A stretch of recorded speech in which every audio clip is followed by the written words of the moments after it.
श्री गणेशाय नमः। जय भोलेनाथ। दोस्तों, श्रावण मास में भगवान शिव की उपासना का विशेष महत्व है। शास्त्रों में बताया गया है कि श्रावण का पवित्र महीना भगवान शिव को सर्वाधिक प्रिय है। धार्मिक मान्यताओं के अनुसार श्रावण के महीने में भगवान शिव की उपासना करने से साधक को विशेष लाभ प्राप्त होता है और जीवन में आ रही कई प्रकार की समस्याएं दूर हो जाती है। बता दें कि शिव जी की उपासना के लिए शिवरात्रि व्रत को बहुत ही फलदायी माना गया है। पंचांग के अनुसार श्रावण अधिक मास के कृष्ण पक्ष की चतुर्दशी तिथि के दिन अधिक मास शिवरात्रि व्रत रखा जाएगा। तो आइए दोस्तों, अब हम जानते हैं कि आखिर कब रखा जाएगा श्रावण अधिक मास का मासिक शिवरात्रि व्रत। दोस्तों, वैदिक पंचांग के अनुसार श्रावण अधिक मास के कृष्ण पक्ष की चतुर्दशी तिथि 14 अगस्त सुबह 10:25 से शुरू होगी और 15 अगस्त दोपहर 12:42 पर समाप्त हो जाएगी। ऐसे में श्रावण अधिक शिवरात्रि व्रत 14 अगस्त 2023 को सोमवार के दिन ही रखा जाएगा। साथ ही इस दिन श्रावण अधिक मास का चतुर्थ सोमवार व्रत का भी अद्भुत संयोग बन रहा है। आइए दोस्तों, अब देखते हैं श्रावण अधिक शिवरात्रि व्रत 2023 का शुभ मुहूर्त के बारे में। पंचांग में बताया गया है कि श्रावण अधिक शिवरात्रि व्रत के दिन सिद्धि योग, सर्वार्थ सिद्धि योग और पुनर्वसु नक्षत्र का निर्माण हो रहा है। इस दिन सिद्धि योग दोपहर 4:40 तक रहेगा। वही पुनर्वसु नक्षत्र सुबह 11:07 तक रहेगा। वही सर्वार्थ सिद्धि योग सुबह 11:07 से 15 अगस्त 5:50 तक रहेगा। दोस्तों, इस वर्ष पुरुषोत्तम मास में शिवरात्रि व्रत के दिन श्रावण अधिक मास का चौथा सोमवार व्रत भी रखा जाएगा, जिस वजह से इस दिन का महत्व और अधिक बढ़ गया है। इस शुभ अवसर पर उपवास रखने से साधकों को विशेष फल प्राप्त होगा। आइए दोस्तों, अब जान लेते हैं श्रावण अधिक शिवरात्रि व्रत का महत्व के बारे में। शास्त्रों में यह विदित है कि जो व्यक्ति श्रावण मास में शिवरात्रि व्रत एवं सोमवार का व्रत पालन करता है, उन्हें जीवन में सुख समृद्धि और अक्षय पुण्य के समान फल की प्राप्ति होती है। पंचांग के अनुसार इस वर्ष अधिक मास शिवरात्रि व्रत के दिन श्रावण सोमवार व्रत भी रखा जाएगा। ऐसे में इस दिन पूजा पाठ और भगवान शिव का रुद्राभिषेक करने से साधकों को विशेष लाभ प्राप्त होगा। दोस्तों, वैसे तो साल में एक बार महाशिवरात्रि का व्रत आता है और उसे बड़ी धूमधाम के साथ मनाया जाता है, लेकिन हिंदी कैलेंडर के अनुसार प्रत्येक माह के कृष्ण पक्ष की चतुर्दशी के दिन मासिक शिवरात्रि मनाई जाती है। इस दिन व्रत उपवास रख भगवान शिव को प्रसन्न किया जाता है और रुद्र अभिषेक की भी परंपरा है। जिस तरह सोमवार के दिन भोलेनाथ का विधि विधान से पूजा होता है, ठीक उसी प्रकार मासिक शिवरात्रि की भी महत्व है। आइए दोस्तों, अब हम श्रवण करें मासिक शिवरात्रि व्रत कथा की। शिव पुराण के अनुसार प्राचीन काल में चित्रभानु नाम का एक शिकारी था। जानवरों की हत्या करके वह अपने परिवार को पालता था।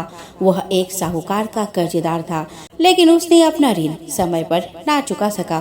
क्रोधित साहूकार ने शिकारी को शिव मठ में बंदी बना लिया। संयोग से उस दिन मासिक शिवरात्रि थी। साहूकार के घर पूजा हो रही थी, तो शिकारी ध्यानमग्न होकर शिव संबंधी धार्मिक बातें सुनता रहा। चतुर्दशी को उसने शिवरात्रि व्रत की कथा भी सुनी। शाम होते ही साहूकार ने उसे अपने पास बुलाया और ऋण चुकाने के विषय में बात की। शिकारी अगले दिन सारा ऋण लौटा देने का वचन देकर बंधन से छूट गया। अपनी दिनचर्या की भांति वह जंगल में शिकार के लिए निकला, लेकिन दिन भर बंदी गृह में रहने के कारण भूख प्यास से व्याकुल था। शिकार खोजता हुआ वह बहुत दूर निकल गया। जब अंधेरा हो गया तो उसने विचार किया कि रात जंगल में ही बितानी पड़ेगी। वह वन में तालाब के किनारे एक बेल के पेड़ पर चढ़कर रात बिताने का इंतजार करने लगा। बिल्व वृक्ष के नीचे शिवलिंग था, जो बिल्व पत्रों से ढका हुआ था। शिकारी को उसका पता न था, पर आग बनाते समय उसने जो टहनियां तोड़ी वे संजोग से शिवलिंग पर गिरती चली गई। इस प्रकार दिन भर भूखे प्यासे शिकारी का व्रत भी हो गया और शिवलिंग पर बिल्व पत्र भी चढ़ गए। एक पहर रात्रि बीत जाने पर एक गर्भिणी हिरनी तालाब पर पानी पीने पहुंची। शिकारी ने धनुष पर तीर चढ़ाकर ज्यों ही प्रत्यंचा खींची। हिरनी बोली कि मैं गर्भिणी हूँ और शीघ्र ही प्रसव करूंगा। और शीघ्र ही प्रसव करूंगी। तुम एक साथ 2 जीव की हत्या करोगे, जो ठीक नहीं है। मैं बच्चे को जन्म देकर शीघ्र ही तुम्हारे समक्ष प्रस्तुत हो जाऊंगी, तब मुझे मार देना। शिकारी ने प्रत्यंचा ढीली कर दी और हिरनी जंगली झाड़ियों में लुप्त हो गई। प्रत्यंचा चढ़ाने और ढीली करने के वक्त कुछ बिल्व पत्र अनायास ही टूटकर शिवलिंग पर गिर गए। शिकारी ने प्रत्यंचा ढीली कर दी और हिरनी जंगली झाड़ियों में लुप्त हो गई। प्रत्यंचा चढ़ाने एवं ढीली करने के वक्त कुछ बिल्व पत्र अनायास ही टूटकर शिवलिंग पर गिर गए। इस प्रकार उससे अनजाने में ही प्रथम प्रहर का पूजन भी संपन्न हो गया। कुछ ही देर बाद एक और हिरनी उधर से निकली। शिकारी की प्रसन्नता का ठिकाना न रहा। समीप आने पर उसने धनुष पर बाण चढ़ाया। तब उसे देखकर हिरनी ने विनम्रता पूर्वक निवेदन किया कि हे शिकारी, मैं थोड़ी देर पहले ऋतु से निवृत्त हुई हूँ, कामातुर बिरहनी हूँ, अपने प्रिय की खोज में भटक रही हूँ। मैं अपने पति से मिलकर शीघ्र ही तुम्हारे पास आ जाऊंगी। शिकारी ने उसे भी जाने दिया। 2 बार शिकार को खोकर उसका माथा ठनका। वो चिंता में पड़ गया। रात्रि का आखिरी पहर बीत रहा था। इस बार भी धनुष से लगकर कुछ बेलपत्र शिवलिंग पर जा गिरे। दूसरे पहर की पूजा भी संपन्न हो गई। तभी एक अन्य हिरनी अपने बच्चों के साथ उधर से निकली। शिकारी के लिए वह स्वर्णिम अवसर था। उसने धनुष पर तीर चढ़ाने में देर न लगाई। वह तीर छोड़ने ही वाला था कि हिरनी बोली कि हे शिकारी, मैं इन बच्चों को इनके पिता के हवाले करके लौट आऊंगी। इस समय मुझे मत मारो। शिकारी हंसा और बोला कि सामने आए शिकार को छोड़ दो। मैं ऐसा मूर्ख नहीं।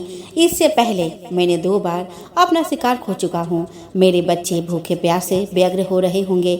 उत्तर में हिरनी ने कहा कि जैसे तुम्हें अपने बच्चों की ममता सता रही है, ठीक वैसे ही मुझे भी सता रही है।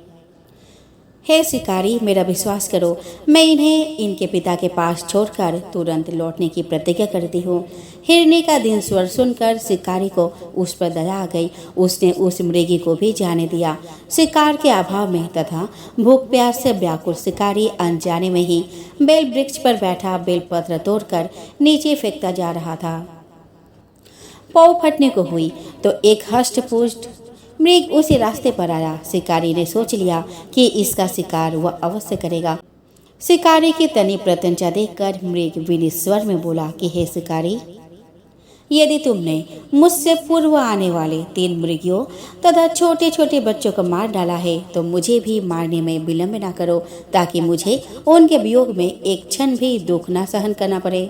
मैं उन हिरनियों की पति हूँ। यदि तुमने उन्हें जीवन दान दिया है तो मुझे भी कुछ क्षण का जीवन देने का कृपा करो। मैं उनसे मिलकर तुम्हारे समक्ष उपस्थित हो जाऊंगा। मृग की बात सुनते ही शिकारी के सामने पूरी रात का घटना चक्र घूम गया। उसने सारी कथा मृग को सुना दी।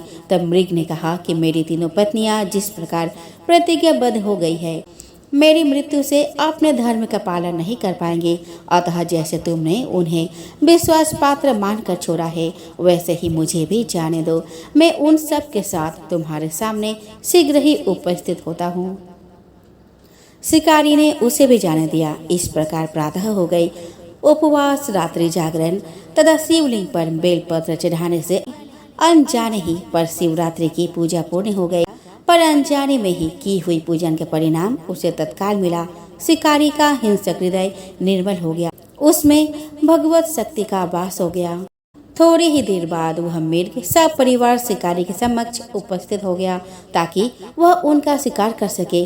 किंतु जंगली पशुओं की ऐसी सत्यता, सात्विकता और सामूहिक प्रेम भावना देखकर शिकारी को बड़ी ग्लानि हुई।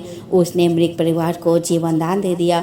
अनजाने में शिवरात्रि के व्रत का पालन करने पर भी शिकारी को मोक्ष की प्राप्ति हुई। जब मृत्यु काल में यमदूत उसके जीव को ले जाने आए तब शिवगणों ने उन्हें वापस भेज दिया तथा शिकारी को शिवलोक ले गए। शिव जी की कृपा से ही अपने इस जन्म में राजा चित्रभानु अपने पिछले जन्म को याद रख पाए तथा महाशिवरात्रि के महत्व को जानकर उसका अगले जन्म में भी पालन कर पाए।